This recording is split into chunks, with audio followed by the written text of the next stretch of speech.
15 ఏళ్లు ఆయన రాజకీయంగా పదవులు అనిపించినా ఏ రోజైనా సరే ఆయన నోటి నుంచి ఒక్క తప్పు మాటలు మాట్లాడడం మీరు ఎప్పుడైనా విన్నారా? రాజకీయ విమర్శలు తప్ప ఎప్పుడైనా వ్యక్తిగత విమర్శలు చేయడం మీరు చూసారా? ఎవరైనా ఇంటి ముందుకు వెళ్ళి మాకు ఇది కావాలి అంటే అభివృద్ధి చేసే విధానమే తప్ప నువ్వు నేను డబ్బులు ఇస్తాను నువ్వు ఓటేస్తా నీకు నేను ఎందుకు చేయాలి ఎప్పుడైనా అడగడం చూసారా? మరి అలాంటివన్నీ ఈ వైసీపీ నాయకులు చేశారే వాళ్ళ. మా బ్రతుకులు బాగు చేయండి, మా జీవితాల్లో చూడండి అని చెప్పేసి సామాన్యులు అడుగుతూ ఉంటే తలుపు తీసి ప్రతిపక్ష నాయకుల యొక్క బెడ్రూమ్ లో తొంగి చూస్తున్నారు. నీకు 3 భార్యలు, నీకు 4 భార్యలు అని చెప్పేసి మాట్లాడుతున్నారు. అట్లాంటి నాయకత్వం, అట్లాంటి జగన్మోహన్ రెడ్డి యొక్క నాయకత్వంలో ఇక్కడ వైసీపీ పార్టీ తరఫున ఎవరు మించినా సరే రేపొద్దున మీ బ్రతుకు అట్లాంటిది అవుతుంది తప్ప ఏ మార్పు ఉండదు, గుర్తుపెట్టుకోండి. కాబట్టి నిగర్వి అనకాపల్లి అభివృద్ధి కోసం నిరంతరం కష్టపడే వ్యక్తి, కల్మషం లేని మనస్తత్వం ఉన్నటువంటి వ్యక్తి అయినటువంటి శ్రీ కొనతాల రామకృష్ణ గారికి అలాగే ఇంకో మాట చెప్తాను.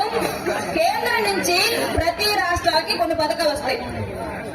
అవి అన్ని మిగతా రాష్ట్రాల్లో మాత్రం బీజేపీతో ఉన్నటువంటి పేరులోనే అమలవుతున్నాయి. ఒక్క ఆంధ్రప్రదేశ్ లో మాత్రమే బీజేపీ పేరు తీసేసి ఇక్కడ జగనన్న, వైఎస్ రాజశేఖర్ అన్న ఈ పేర్లు పెడుతున్నారు. పథకమేమో బీజేపీది, పేరేమో జగన్మోహన్ రెడ్డిది. ఇంకా అట్లాంటప్పుడు వాళ్ళు ఇచ్చే పథకం ఈ పేరు వేసుకున్నప్పుడు నేరుగా వాళ్ళ మనిషి నిలబడ్డాడు, వాళ్ళని గెలిపించుకుంటూ అయిపోతుంది కదా మనకి. బీజేపీ నుంచి సీఎం రమేష్ గారికి ఎంపీ అభ్యర్థిగా పోటీ చేస్తున్నారు. నేరుగా వాళ్ళ పథకాలు, వాళ్ళ అభివృద్ధి, వాళ్ళు చేస్తున్న అభివృద్ధి మనం ఇక్కడ తెచ్చిపెట్టుకుందాం. మాత్రం మాకెందుకు రబ్బర్ స్టాంప్ జగన్మోహన్ రెడ్డి అతను నిల్చోబెట్టిన అభ్యర్థి మనకు అవసరం లేదు కదా. అందుకే రాష్ట్రం బాగుండాలి అన్న అనకాపల్లి నియోజకవర్గం ఎంపీ అభ్యర్థిగా శ్రీ సీఎం రమేష్ గారిని ఒక ఓటు గ్లాస్ పైన, ఒక ఓటు కమలం గుర్తుపైన వేసి గెలిపించాలని చెప్పేసి అనకాపల్లి ప్రజానికాన్ని అందరినీ కూడా మనస్ఫూర్తిగా అభ్యర్థిస్తూ రాష్ట్రం బాగుండాలని ఒకే ఒక్క సదుద్దేశంతో 3 మంచి నాయకులు, అసలు నిస్వార్థంగా పనిచేస్తున్నటువంటి పవన్ కళ్యాణ్ గారు, 40 ఏళ్లుగా రాష్ట్ర రాజకీయాల్లో చక్రం తిప్పుతూ ప్రజల కోసం, అభివృద్ధి కోసం నిరంతరంగా పోరాడుతున్నటువంటి చంద్రబాబు నాయుడు గారు, ప్రతి రాష్ట్రము నా రాష్ట్రమే, ప్రతి భూమి నా జన్మభూమి అని దేశం మొత్తం తెలియజేస్తున్నటువంటి మోడీ గారు, 3 కలిసి ఈ రాష్ట్రంలో కూటమిగా ఏర్పాటయ్యి ఆంధ్రప్రదేశ్ అభివృద్ధి కోసం నిరంతరం పోరాడుతున్నారు. కాబట్టి నిస్వార్థంగా వాళ్ళు పెట్టుకున్న ఈ పొత్తుని మీరందరూ ఆశీర్వదించి ప్రతి చోట కూటమి నుంచి నిలబడిన అభ్యర్థిని భారీ మెజారిటీతో గెలిపించి ఫ్యాను రెక్కలు ఎరగదీసి బయటేయాలని చెప్పేసి అందరినీ రిక్వెస్ట్ చేస్తున్నారు. మీరు ఒక రైతైనా, మీరు ఒక విద్యార్థి అయినా, మీరు ఒక మహిళ అయినా, మీరు ఒక ఉద్యోగైనా, మీరు వైసీపీకి ఓటేస్తే ఫ్యానుకు ఉరేసుకున్నట్లే గుర్తుపెట్టుకోండి. హత్యలు ఈ రాష్ట్రంలో జరగకూడదన్నా, ఆ ఫ్యాన్ చేసే హత్యలు ఈ రాష్ట్రంలో ఉండకూడదన్నా, దళితుల మీద దాడులు జరగకూడదన్నా, వాళ్ళ బాబాయ్ వాళ్ళు చంపుకున్నారంటే మనకెందుకయ్యా? మన దళితులను చంపారు, దాని గురించి మాట్లాడుకుందాం మనం. నేను మాట్లాడి దళితుల మీద జరిగే దాడులు ఆపాలి అన్నా, బీసీ మీద జరుగుతున్న దాడులు ఆపాలి అన్నా, మన నిధులను దోచేసి మన పొట్ట కొడుతున్నటువంటి జగన్మోహన్ రెడ్డిని ఈ రాష్ట్ర రాజకీయాల నుంచి దూరంగా తరిమేయాల్సిన బాధ్యత మనందరి మీద ఉంది, గుర్తుపెట్టుకోండి. వాళ్ళు అదే చెప్తున్నారు, మీ బాబాయ్ చెప్పింది ఎవరంటే మా బాబాయ్ మేము చెప్పుకున్నాం మీకెందుకు అంటున్నారు. మనం ఏం మాట్లాడదు దాని గురించి చెప్పండి అంతే కదా. అందుకనే మీ బాబాయ్ మీరు చంపుకోండి, కూర్చుకున్నాయి మాకెందుకు, కానీ మా బిడ్డలు ఎందుకు చంపుతున్నారు అనేది మేము అడుగుతున్న క్వశ్చన్ జగన్మోహన్ రెడ్డిని, ఆయన తరపు నుంచి అభ్యర్థులందరినీ కూడా. ఇట్లాంటి రాజకీయ హత్యలు రాష్ట్రంలో జరగకుండా ఉండాలి అంటే ఎట్టి పరిస్థితుల్లో వైసీపీ పార్టీ మళ్ళీ అధికారంలోకి రావడం గుర్తుపెట్టుకోండి. ఉన్నాం పెద్దలు అవ్వాలి అంటే ఎన్డీఏ కూటమి అధికారంలోకి రావాలి గుర్తుపెట్టుకోండి. ఇక్కడ కొనతాల గారి అభివృద్ధి, అనకాపల్లి అభివృద్ధి, కొనతాల గారి అభివృద్ధి,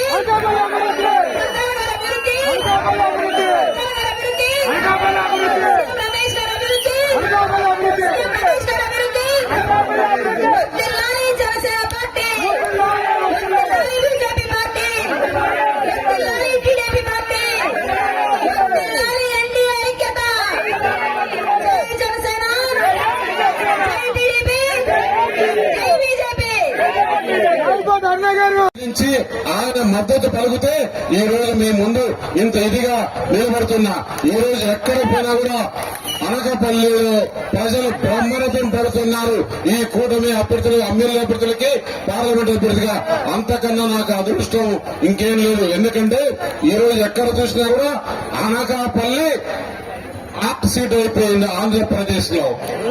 నరేంద్ర మోడీ గారి ప్రతినిధిగా మీ ముందు చెప్తున్నా, ఇక్కడ డెవలప్మెంట్ చేసేదానికి మీరు ఈ 10 రోజులు కష్టపడి ఇక్కడ ఎంపీ అభ్యర్థిగా కమలం గుర్తుకు నాకు ఓటేసి, అలాగే ఎమ్మెల్యే అభ్యర్థిగా కొంటాల రామకృష్ణ గారి గాజు గ్లాస్ పైన గెలిపించండి. 5 సంవత్సరాలు మీకోసం నేను కష్టపడతా, ఇక్కడ అభివృద్ధి చేసి చూపిస్తానని చెప్పి తెలియజేస్తూ ఈ అవకాశం ఇచ్చిన పెద్దలకు ధన్యవాదాలు తెలుపుకుంటూ, జై శ్రీరామ్, జై శ్రీరామ్. మన గుర్తు పార్లమెంట్ గుర్తు, అసెంబ్లీ గుర్తు. Thank you. ఒక మంచి కార్యక్రమం జరిగింది ఈరోజు. మహిళలందరూ కూడా ఈ కూటమి ప్రభుత్వానికి మీ సంపూర్ణ మద్దతు ఇస్తున్నారు అన్నదానికి ఈ రోజు సమావేశం ఉదాహరణ. ఈ రోజు ర్యాలీ చూస్తే మనకి ఇక్కడ ఎంతమంది ఉన్నారో దీనికి 2 ఊరవతలు ఉన్నారు. అంటే మహిళ తిరగబడిందంటే ఆది పరాశక్తి ముందు ఎవరైనా కాస్తారో చెప్పండి. మీరు తిరుగుబాటు చేసి ప్రభుత్వాన్ని కూలదోయాలని నిర్ణయించుకున్నారు కాబట్టి మేమైతే ఒక్కరోజు ముందే నిర్ణయించుకున్నాం మీటింగ్ పెట్టాలని.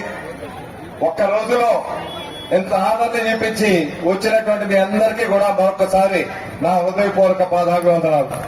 ఒక బకాసుడు చెప్పాలంటే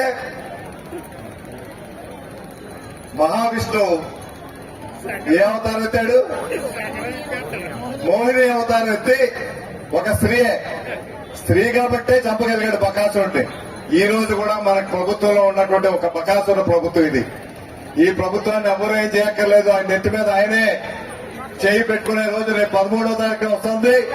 ఆ 13వ తారీఖుతో పూర్తిగా సమాప్తం అవుతుంది. దయచేసి మీ అందరినీ కూడా ఇప్పటికే చాలా గ్రామాలు తిరిగాం, మీ అందరి విషయాలు తెలుసు. ఈ కూటమి ప్రభుత్వం వస్తే ఏం మేలు జరుగుతుందో మీ అందరికీ కూడా తెలుసు. సొంత అక్క చెల్లెళ్ళకే న్యాయం చేయలేనటువంటి వ్యక్తి రాష్ట్ర ప్రజలకు న్యాయం చేస్తాడండి. సొంత బాబాయినే హతమార్చినటువంటి వ్యక్తుల్ని ఆయన రక్షిస్తా ఉంటే ఇక రాష్ట్రంలో మనకు రక్షణ ఉంటుందా చెప్పండి? ఎందుకంటే వేరే ఉదాహరణ ఉందా? వాళ్ళ తల్లి గాని, చెల్లి గాని, అక్క గాని ఎవరైనా ఈ ముఖ్యమంత్రి ఓటు వేయమని అడుగుతున్నారండి. వాళ్ళు పైగా వెయ్యొద్దంటున్నారు. నేర చరిత్ర కలిగినటువంటి రక్త చరిత్ర ఉన్నటువంటి ముఖ్యమంత్రి ఈయనకి ఓటు వేయొద్దని చెప్తుంది ఆ చిరునామ గాని, సునీతమ్మ గాని. అంతకంటే వేరే ఉదాహరణలు అక్కర్లేదు మనకి. సొంత కుటుంబ సభ్యులే, సొంత చెల్లి ఈ ముఖ్యమంత్రి గారు జైల్లో ఉన్నప్పుడు పార్టీని నిలబట్టి 3200 కిలోమీటర్ల పాదయాత్ర చేశారు. ఒక ఆడ కూతురు మండు టెండర్లో 3200 కిలోమీటర్ల పాదయాత్ర అంటే సామాన్యమైన విషయం కాదు. ఆ విధంగా తాను త్యాగం చేసి పార్టీని నిలబెడితే ఈ అధికారం వచ్చాక ఎక్కడ పెట్టారండి? రోడ్డు మీద పెట్టారు. ఇప్పుడే మా చెల్లమ్మ చెప్పట్టు ఆడపిల్లని, ఆడపడిచని ఆదరించాలి, తల్లినేమో పూజించాలి. తల్లినేమో పార్టీ నుంచి రాజీనామా చేయించి ఇంట్లో పెట్టాడు, చెల్లమ్మనేమో రోడ్డు మీద పెట్టాడు. ఇటువంటి వ్యక్తే మనకు న్యాయం చేసేది. చెల్లెలంతా కూడా దీవించి మీరు ఆశీర్వదించి ఈ ప్రభుత్వాన్ని నిలబెట్టుకుని ఏ పవన్ కళ్యాణ్ గారు ఈ రాష్ట్రం ఏ రకంగా అభివృద్ధి సాధించాలనేసి ఆయన శపథం చేశారో ఆ శపథాన్ని మనం పూరించాలి. ఆయన ఏం శపథం చేశారు పవన్ కళ్యాణ్ గారు? ఈ ప్రభుత్వాన్ని కోల్చకపోతే నా పేరు పవన్ కళ్యాణే కాదు, నా పార్టీ జనసేనే కాదని చెప్పారు. ఆ మాట, ఆ ప్రతిజ్ఞను మనం నిలబెట్టాలా? అధికారంలో వచ్చినప్పుడే పవన్ కళ్యాణ్ గారు చేసినటువంటి ప్రతిజ్ఞ పూర్తి స్థాయిలో నిరూపణ కాబడుతుంది. కాబట్టి మీ అందరూ కూడా మద్దతు ఇవ్వాల్సిందిగా మరొకసారి కోరుకుంటూ, ఇంకొక ముఖ్యమైన విషయం, ఒకే విషయం చెప్తాను మీకు. మన గతంలో మోడీ గారు ఆర్థికంగా వెనుకబడినటువంటి తరగతులకు 10% రిజర్వేషన్ ఇచ్చారు ప్రభుత్వ ఉద్యోగాల్లో. వారు ఆదేశాలు ఇచ్చాక కేంద్ర ప్రభుత్వం రాష్ట్రంలో చంద్రబాబు నాయుడు గారు ముఖ్యమంత్రి ఉంటుండగా ఆ 10%లో 5% కాపు సామాజిక వర్గానికి ఆ రిజర్వేషన్ వర్తించే విధంగా ఆయన జీవో ఇచ్చారు. అది అమలు చేసే ప్రక్రియ జరుగుతుండగా ఎన్నికలై ఈయన ఓడిపోవడం జరిగింది. ఈయన ఓటమి పాలయ్యాక ఇప్పుడు ఈ ముఖ్యమంత్రి గారు అధికారం వచ్చాక ఎందువల్ల 5% తీసివేశాడన్నది ఏ ఒక్క ఎమ్మెల్యే అయినా, ఏ ఒక్క మంత్రి అయినా ప్రశ్నించారో చెప్పండి. ఈ సామాజిక వర్గానికి సంబంధించినటువంటి ఒక ఎమ్మెల్యే గాని ఒక మంత్రి గాని ముఖ్యమంత్రి గారు మీరు చేస్తున్నది తప్పని ప్రశ్నించలేనటువంటి వ్యక్తులు ఈ రోజు ఏ ముఖం పెట్టుకొని మిమ్మల్ని ఓట్లు అడగడానికి వస్తారో ఒకసారి ఆలోచించండి. వీళ్ళ నైతిక విలువలు ఉన్నాయా? వీళ్ళు ఇచ్చిన మాట తప్పడమే కాకుండా మనల్ని మోసగించి అన్యాయం చేసి 5 సంవత్సరాలు రిజర్వేషన్ ఉంటే కొన్ని వేల మంది యువతకు ఉద్యోగ అవకాశాలు వచ్చుండేవి. ఈ రోజు మళ్ళీ మన కూటమి ప్రభుత్వం అధికారంలోకి వస్తుంది. మళ్ళీ కాపు సామాజిక వర్గానికి ఏవైతే మోడీ గారు ప్రవేశపెట్టారో ఆర్థికంగా వెనుకబడినటువంటి తరగతులు 10%, అందులో 5% మన కాపు సామాజిక వర్గ యువతకు ఉద్యోగ అవకాశాలు కల్పించే ఏర్పాటు చేయబడుతుందని మీ అందరికీ కూడా తెలియపరుస్తూ ఈ రోజు ఎవరు ఎక్కడ ఉండాలో వారి స్థానంలో ఉండాలి. అధికారంలో ఉండాల్సినటువంటి చంద్రబాబు నాయుడిని ఎక్కడ పెట్టారు? జైల్లో పెట్టారు. జైల్లో ఉన్నటువంటి వ్యక్తి ఎక్కడున్నాడు? సింహాసనం మీద ముఖ్యమంత్రి అయ్యాడు. ఈ రోజు మీ అందరూ కూడా ఆదరిస్తే జైల్లో ఉన్నటువంటి చంద్రబాబు నాయుడు గారు ఎక్కడ ఉంటారు? సింహాసనం మీద ముఖ్యమంత్రి అవుతారు. ఇప్పుడు ముఖ్యమంత్రిగా ఉన్న అతను ఎక్కడికి వెళ్తాడు? ఆఖరికి అక్కడే న్యాయం చేయగలుగుతాడు ఆయన. ప్రజల మధ్య న్యాయం చేయలేడు ఆయన. ఆయన న్యాయం చేసే స్థానం త్వరలోనే ప్రజలు ఇవ్వబోతా ఉన్నారు. కాబట్టి ఈ అవకాశం ఇచ్చిన మీ అందరికీ మరొకసారి హృదయపూర్వక అభినందనలు తెలియపరుస్తూ మన పార్లమెంట్ గుర్తు ఏంటంటే సీఎం రమేష్ గారిది కమలం. ఒక బ్యాలెట్ మీద కమలం పువ్వుకి గుర్తు వేయాలి. ఒక బ్యాలెట్ మీద గాజు గ్లాస్ ఉంటుంది. దానికి గాజు గ్లాస్ వేసి చంద్రబాబు నాయుడు గారిని ముఖ్యమంత్రి చేయాలి. కమలానికి ఓటు వేస్తే మనకి మోడీ గారు ప్రధానమంత్రి అవుతారు. మోడీ గారు ప్రధానమంత్రి అయి మన సీఎం రమేష్ గారు ఇక్కడ ఎంపీగా ఉంటారు. వారు ఎంపీగా ఉంటుండగా ఆయన ఇక్కడ ఎందుకు పెట్టారు? ఆయన మన పవన్ కళ్యాణ్ గారే ఏరు కోరి సీఎం రమేష్ గారిని అనకాపల్లిలో పోటీ చేయమని పెట్టారు. అంటే ఇక్కడ మనకు ఉన్నటువంటి స్టీల్ ప్లాంట్ ప్రైవేటీకరణ అవ్వకుండా రక్షించుకోవాలి. ఒక పోలవరం ప్రాజెక్టు పూర్తి చేసుకోవాలన్నా, ఒక రైల్వే జోన్ కావాలన్నా, ఒక ఉత్తరాంధ్ర సుజల సవంతి పూర్తి చేసుకోవాలన్నా మన మోడీ గారు సహకారం కావాలి. కాబట్టి సీఎం రమేష్ గారు అందుబాటులో ఉండి వారి తాలూకా పూర్తి విధంగా వారి సేవలు మన ప్రాంతానికి అందజేసి ఈ ప్రాంత సర్వతోముఖాభివృద్ధికి తోడ్పడతారనే ఉద్దేశంతోనే సీఎం రమేష్ గారిని ఇక్కడ పార్లమెంటు సభ్యులుగా పోటీకి నిలబెట్టే కారణం.